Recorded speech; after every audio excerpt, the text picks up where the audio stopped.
Hey everyone, welcome back to episode 4 of my personal journey to freedom. Now, this month has really been the hardest so far, and that statement right there, it's actually quite interesting because there is a pattern forming here. This is exactly what I've said about the other months that I've been here, which I guess is a sign of growth. Anyways, in this video, I'll talk about how I thought a new year would bring a change in habits, but I soon realized that I was just slipping back into the old habits and distractions that I used to have. Eventually, it caused me to really reflect on my life, and I came to the realization that I had to make a choice between living a life of freedom and fulfillment or a life of darkness and despair. Now, I ended up accepting my journey and I have faith that it will lead me to the life that I desire. And my focus is on continued hard work and making constant changes to reach my goals, even if that means facing difficulties and hardships along the way. Now, I hope this can inspire you to pursue your own dreams, and I want to thank you for listening to my story. Going into January was exciting. It was a new year, and I thought I would leave a lot of those bad habits behind me, but I was fooling myself, right? I mean, a new year doesn't mean anything really, right? It's simply just another day, just like any other day, and true progress comes from continued process day after day and not, through events like New Year's Eve. But at the beginning of the month, that's what I thought. I walked into the new year with a changed mind and a newfound decidedness of how things were going to be and how this year would be different for me. And for the first week and a half, really, I did amazing. I was on it every single day. But then those thoughts, those feelings of withdrawal, they kicked back in. It started quite innocently, actually. Kind of like every love story out there. At first, it was social media. I started browsing, I started scrolling on that. Then I started watching YouTube videos. Then it was a more relaxed stance to my breaks throughout the day. Instead of reading during my breaks, which I always do, I would check my phone and watch videos. And from there, well, now we're watching TV shows and movies again. And, well, from there, you get the point. It just went downhill. And all it took at that point was a very gentle push, or like a blow that really led me over the edge and made me play video games again. And then like a druggie, you consume it as much as you can because deep down, you know that in your subconscious, you have to delete it, even if you're not saying to yourself in the moment that is the case. And that thinking right there is, what caused me to sacrifice the next day. It is what really led me down the path of self-destruction. And for 1.5 days, that's all I did. And when I went to bed late that night, in the middle of the night, actually, I said, I was going to bed. I was like, I'll have to delete it tomorrow. What am I doing, Darren? Like, you can't keep playing games, right? And then I woke up late in the morning on a Sunday, and the first thing that I did was play games again. God, it took 2 to 3 hours before I became aware of what I was doing. And then it just hit me like a crushing blow. I sat on the couch and I broke down in tears. I have not cried this hard ever before, at least not since I was a little kid. I felt a level of shame, disappointment, guilt, resentment, and above all, pain. And it was stronger than I had ever felt. I asked myself, what am I doing with my life? It felt like my mind was just collapsing. weighed down by the negative emotions that I felt, in that moment. My inner self was crumbling to a small, condensed piece of sharp pain. But it was also in that moment there was release. I let all emotions out.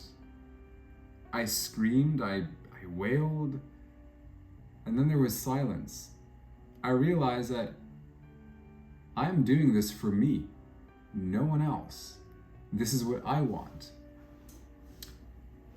You see, when I was in London, I was lost, right? I didn't have an inner purpose that was based on truth. And this made me seek purpose socially. And as long as I could uphold that external purpose, I was content, I didn't mind playing video games. I didn't mind not doing shit on the weekends or even during the week, apart from work, that I had to do. As long as the social external image was upheld, I was okay. But now that I'm here, I can't. I'm faced with reality. It's do or die. And in this whole thing, in this whole period of time, I've found a new level of truth that came deep from inside of me. And it was really interesting because that day I visualized roads in my life. The first road was freedom. This is the path that I want, that I'm striving towards. It is self-love, gratitude, fulfillment, positivity, impact, family, kids, wife, wealth. It's beautiful. It's amazing. It's everything that I want. And then there was road 2. Road 2 was darkness. It was the abyss.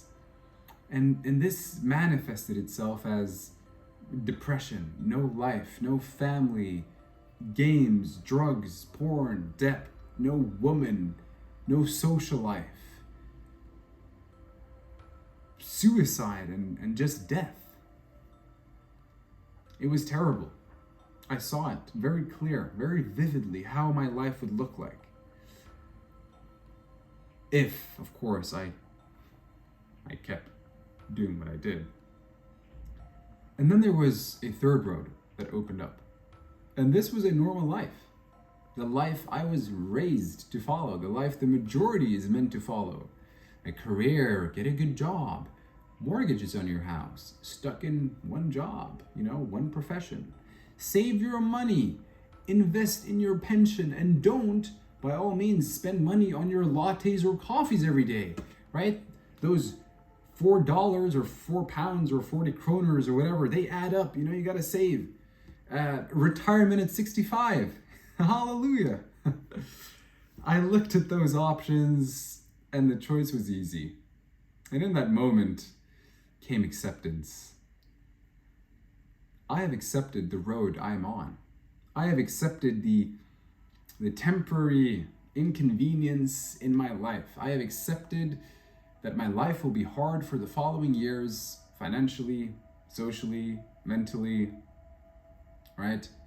My focus right now is on building something so that by my early to mid-30s, I can live the rest of my life the way I want. Escape tyranny to pursue freedom. And I'm not saying I'm under tyranny, but I'm saying that life would otherwise seem grim and dark if I had stayed there. But the key lesson here is, before you find freedom, you have to go through darkness, right? Before you reach that almost like promised land. It's like in the book of Exodus, where Moses leads a group of people through, from slavery into the promised land. They escaped tyranny for freedom. But before they arrived at their destination, they went through hell. They had to go through the desert and faced hardships that they had never endured before. And a lot of them started complaining and wanted to go back. They wanted to go back to tyranny, to slavery, to captivity. Why? Comfort. and I guess a lack of faith. And that is the key. Faith. I have found more faith. I am building a relationship with God, and not the Christian God or Islamic God or Buddha or any other religion for that matter, but a presence, a higher power, an energy. There are vibrations around us, things that us, humans cannot understand, things that you have to have a very strong belief in, and a faith and a desire. You must believe it. You must want it. You must have a strong desire in whatever it is you want. You must be willing to do anything for it. Otherwise, it is not a strong desire. It is merely a wish. If you desire and persist and have faith that you will achieve the dream that you have, then you will achieve that dream. You have to be realistic. You can't say, oh, I'm gonna, bend the laws of nature and, I don't know, explore a black hole or something. I don't know, just whatever. You have to be realistic, right? Too often, too many times, point is, we accept life. And it's time to take back control. It is time to do with it as you wish. What do you want to do with your life? I know that my life is going to be significant. I will live a full life, a meaningful life, a life of love. I don't know how yet, but I don't have all the answers, but it is coming in time, because that is all you can do. That is the one thing you can't control, time. You just have to wait. But in the present, we are always faced with two choices, right? You can seek instant gratification now and not worry about the consequences of tomorrow or your future, or you can seek massive delayed gratification and thank your past self for the choices that you made today. You have to believe. You have to believe that you will get to that point, and no one will hand you anything. Don't think that governments or some magic event will give you the life that you want. And I think the more people that realize this, the sooner you will find your dream. Despite me going through hard times, I also must not forget why I came here, why I came to the Canary Islands to isolate for 6 months. I'm alone. I feel, quite isolated at times. It's not fun. I kind of feel like Pablo Escobar, from that series Narcos, where he's just standing and contemplating all day. But point is, I came here to reorient myself in this world, gain perspective. Where am I in life? Where am I headed, and how will I get there? I figured that out, or at least I'm on the path. I'm creating that path as I walk it. And sometimes I ask people, I ask them, what is your dream car, or your dream life, or your dream future? And when they answer, I always wonder, well, what do you do about it? What do you do to get it? And when I get the answers, they shock me. They already made up their mind and said, I can never achieve that. What? If your belief is that you're not worthy or can never achieve that life, how do you expect to achieve it? You have to believe you will have it. You have to believe you will achieve it. If you don't, you'll never achieve it. This leads me on to identity. Identity, identity, identity. Work on who you are. Become someone. Become the kind of man or woman, for that matter, that does and acts in this way, in this certain way. A woman very close to me, she taught me about a strawberry man. And I will never forget that. It was her vision of a great man. I respected that. I also share that same vision with her, and I strive to become a strawberry man. It's a list of traits, characteristics, and behaviors that make up a perfect man in her eyes. And in my eyes, this is a great man too. And I admit I have work to do when it comes to achieving that 100%, but I can embody that today. And I always used to tell myself, I always said to myself, Darren, I'm not that, or sometime, I will be that in the future. I'm not that today, that's not me. But the key is to believe you are that person already. If you want to be someone, you have to act it out today. This is who you are. Slowly, you will become that person. Slowly, you will become that version of yourself without even realizing it. Because it is who you are. You have to embody it. Don't allow greed, need, desperation, or any other sin consume you in that pursuit. And my coach, he is a reminder to me of the kind of man that I have to become to achieve the future that I want.